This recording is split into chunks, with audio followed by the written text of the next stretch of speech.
A big renovation project for taking care of older folks. It costs $30,000. But wait, what's happening? That's the house of my wife's parents, isn't it? A man on the phone claims to be married to my wife's estranged sister. The talk is all confusing, so it seems like my sister-in-law might be planning something.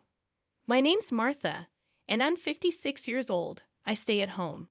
My kids, a son and a daughter, are grown-ups now and don't live with us anymore. It's just me, my husband, and his parents living together. We all get along well, which is nice because I lost my own parents when I was young. My husband and I were supposed to live with his parents when we got married. But my mother-in-law, who had a tough time with her own mother-in-law, had the house changed so we could have our own space. Even though we share the house, we each have our own private area. That's probably why we get along so well. My husband still works during the day, so I spend a lot of time with my in-laws. One day, while my father-in-law was busy on the farm, I was getting lunch ready in the kitchen. I planned for us to eat outside together. Then we got a call from one of my father-in-law's friends on the farm, saying he fell and hurt himself. They rushed him to the family doctor in a truck. My mother-in-law and I left the food and hurried to the hospital. When we got to the hospital, they were rushing my father-in-law into emergency surgery. Despite seeming healthy, he was in his 80s, and recovering from a fracture would be tough at his age. The doctors warned us that he might need a wheelchair afterwards. But I was determined. As long as he's alive, that's what matters. I'll be there to support him, I said. We waited nervously while he was in surgery, hoping for the best. By the time my husband finished work and joined us, the surgery was over. We were relieved to see my father-in-law sleeping peacefully in his hospital room, without any major complications. We decided to stick together and support him through his recovery. But sadly, our hopes were dashed when my father-in-law passed away suddenly a month later. His age had made him vulnerable, and he caught an infection after the surgery. Since many of his friends and relatives were also elderly, we didn't want to upset them by spreading the news of his passing. So, after discussing it, we opted for a small family funeral. But even that didn't solve all our problems. What about my sister-in-law? I asked my mother-in-law and husband. They didn't look happy, probably remembering her troubled marriage. My in-laws weren't happy about my sister-in-law's marriage. They strongly opposed it. While my husband wasn't as against it, he wasn't thrilled either. This created tension between them, and their relationship became distant. But she was still their daughter, so shouldn't she be allowed to attend the funeral? They agreed that if we could find her, she could come. But we couldn't reach her, so the funeral went ahead without her. It's just how things are with her. It's fate. Don't worry about it, Martha. My mother-in-law told me as we returned home from the crematorium with my father-in-law's ashes. My father-in-law's sudden death caught us all off guard. We weren't prepared for it mentally. We rushed through the funeral and cremation. We held his ashes, lit incense, and spent the next few days feeling lost. It's easier when my husband is here. We can talk and support each other. But when he's at work, I can't bear being alone in the quiet house, so I go to my mother-in-law's room. I know my mother-in-law is going through even more pain and sadness than I am. After all, she lost her husband suddenly, someone she had been with for so many years. So even though it's hard, I try to act cheerful around her. But my mother-in-law was more accepting of the situation. I thought I'd be in this state for the next 49 days, but yes, we can go through his things later. But I'm already over 80, my mother-in-law said. You look so young for your age, mother-in-law, I replied. Not being sick often, she'd mentioned that the only time she was ever in the hospital was when she gave birth.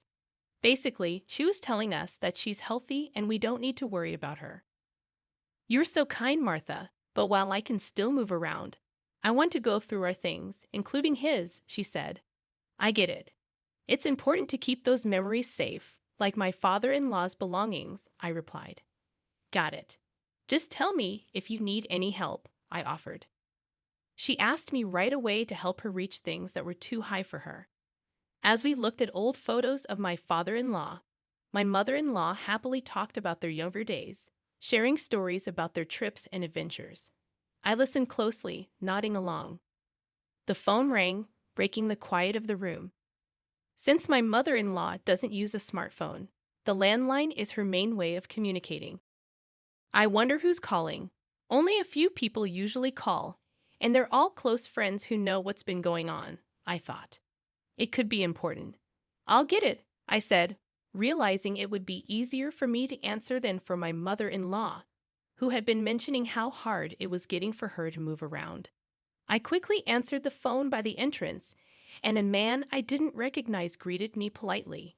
He said he was my sister-in-law's husband, but I'd never met him before, so I wasn't sure if he was really who he claimed to be. As I listened, I started to wonder if this was some kind of scam targeting older people. Then he said, "I want to talk to you about the home renovation for caregiving." But my father-in-law had already passed away. Why was he bringing up caregiving renovations now? Did he get the wrong house? No, my mother-in-law didn't need that level of care. "Excuse me, but are you sure you have the right house?" I asked cautiously. The man claiming to be my sister-in-law's husband mentioned her maiden name, which matched my husband's family.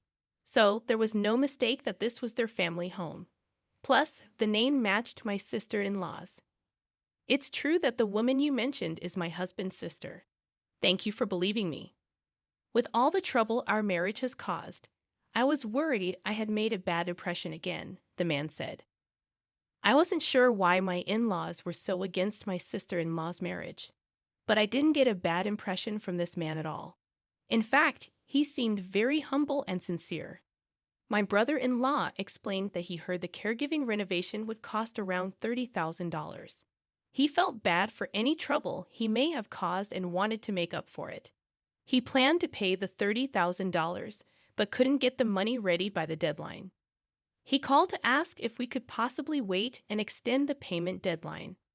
It's awkward to let him explain everything before saying this, but since he spoke with such passion, I failed to convey the truth. I thought to myself, "Thanks for being polite. Now, about the extension, just hold on a sec," I said, then turned to my mother-in-law. "When did you find out about the changes to caregiving?" I asked her. "My father-in-law was really healthy and was working on the farm until recently," she said. "So you didn't need any caregiving help at all?" I double-checked. "No, not at all. Wait. Are you talking about the past?" she realized. "Yes, my father-in-law died. We buried him and cremated him recently," I told him. "I understand. Well." I could imagine him getting flustered on the phone. He must be confused because of what his wife told him and what actually happened. I had planned to stay like this until the 49th day, but yes, we can go through his things later. But you know, mother-in-law, I'm already over 80. You seem much younger than 80, mother-in-law. She rarely got sick. She'd mentioned that the only time she went to the hospital was to give birth. Basically, she was saying she's healthy and we don't need to worry about her. You're thoughtful, Martha, but as long as I can still move around, I want to organize my stuff, and his too. I get it. I don't want anyone else going through my father-in-law's things and memories either. Got it.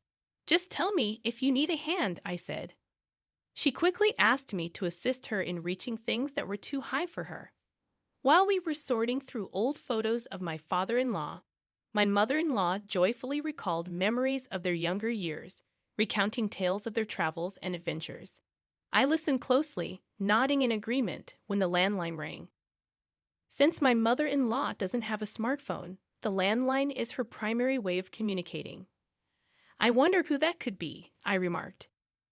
There were only a few people who usually called, and they were all close friends who knew our situation. I thought they might avoid calling if they knew, but it could be an emergency. I decided to answer it. It was better for me to move rather than make my mother-in-law, who had been mentioning how hard it was to sit and stand, get up. So I quickly picked up the phone near the entrance. A man's voice I didn't recognize greeted me. He introduced himself as my sister-in-law's husband, speaking very politely. However, I had never met him before.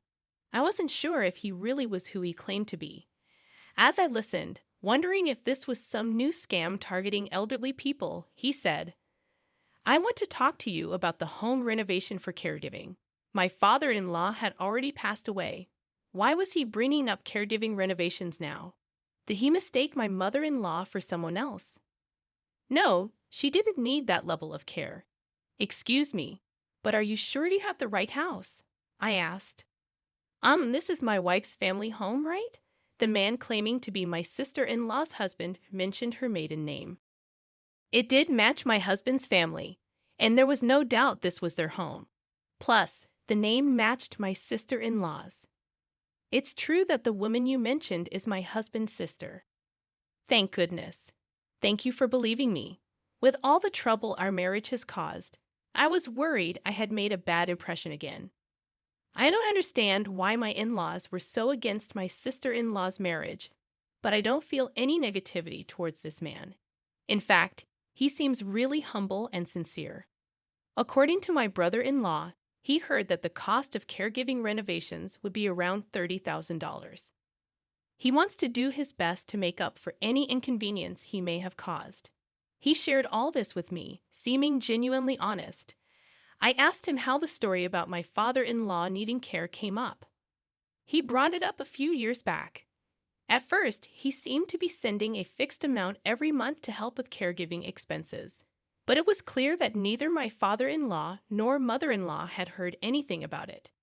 If they had known, my mother-in-law would have invited him to the funeral, he explained. Her mother was thankful and said it helped, so I thought maybe I was slowly being forgiven. But if she was forgiving you, wouldn't she have talked to you about it? I questioned. That's right. What's more, the amount of money he sent each year kept going up. He was sending more money every month, thinking we had requested extra help.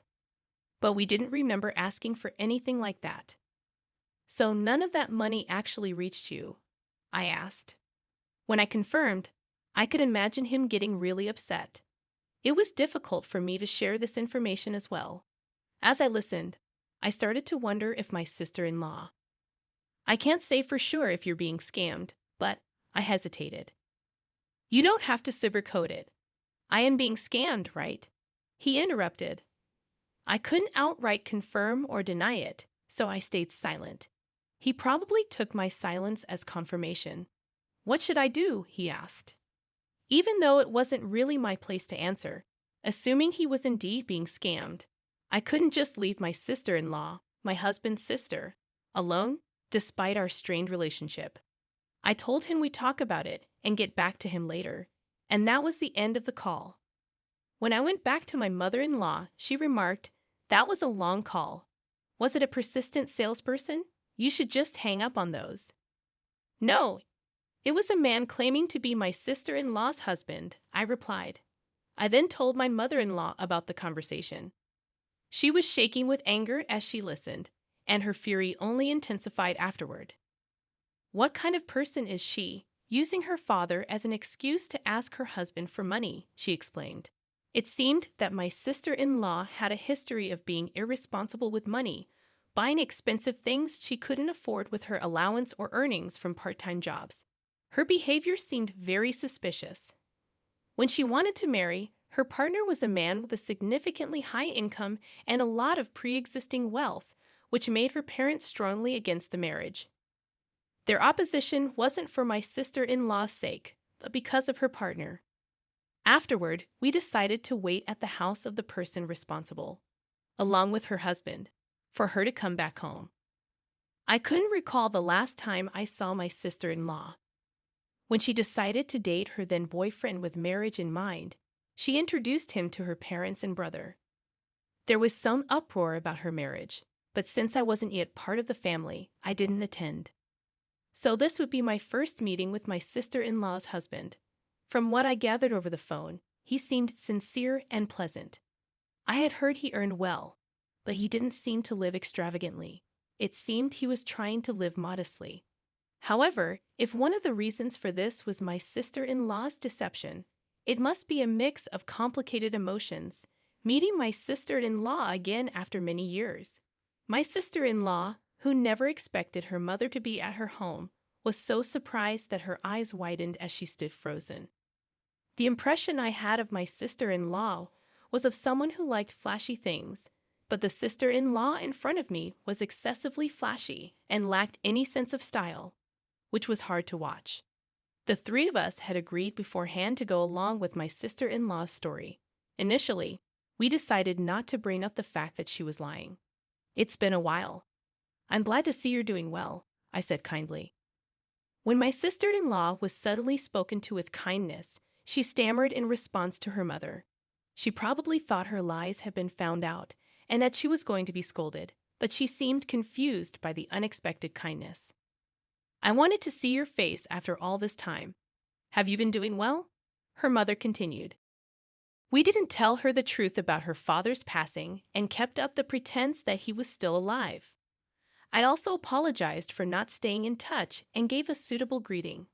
My sister-in-law humbly said she was glad her mother seemed well and that she had been worried about her. However, she didn't mention her father. It would be awful if the conversation turned to him, and the topic of caregiving expenses slipped out of my husband's mouth. It seemed my husband and she had met before, but it seemed her lies hadn't been exposed. She probably thought she could get away with it and not get caught. "Your mom looks happy. It seems you two are getting along well as a couple," my mother-in-law said happily. She hoped my sister-in-law would have a change of heart and start repaying her husband bit by bit. The idea was to shower her with praise in hopes of encouraging her to change her behavior. Somehow, my sister-in-law got carried away and told my mother-in-law that she would support her if she ever needed caregiving, even saying not to worry about money. It's surprising she could say such things in front of her husband, who had been supporting her out of goodwill, I thought. We expressed our gratitude and left that day. My sister-in-law was acting strange, asking for a lot of money. We suspected she was using it for herself. We didn't know where all the $30,000 went, so we hired a private investigator to check her money situation. The money meant for taking care of someone each month was actually being used by her for herself. But it turned out she was also spending a lot of money on a guy she really liked at a club, trying to make him the best. She was spending too much, buying expensive things and getting into debt she couldn't pay back. The guy she liked owed a lot of money to, around $30,000. When my sister-in-law's husband found out, he got really mad. He decided he couldn't ignore it anymore. He made plans while she was away with the guy she liked, not knowing anything about what was going on. My sister-in-law came back home after a few days and found that her house was totally empty. There wasn't any furniture or anything belonging to her left. She started to panic and tried to call her husband, but he didn't pick up, so she called me instead. At first, she was really upset, but when I mentioned her trip with the guy she liked, she suddenly became quiet. She didn't ask how I knew about it because then she would have to admit what she did.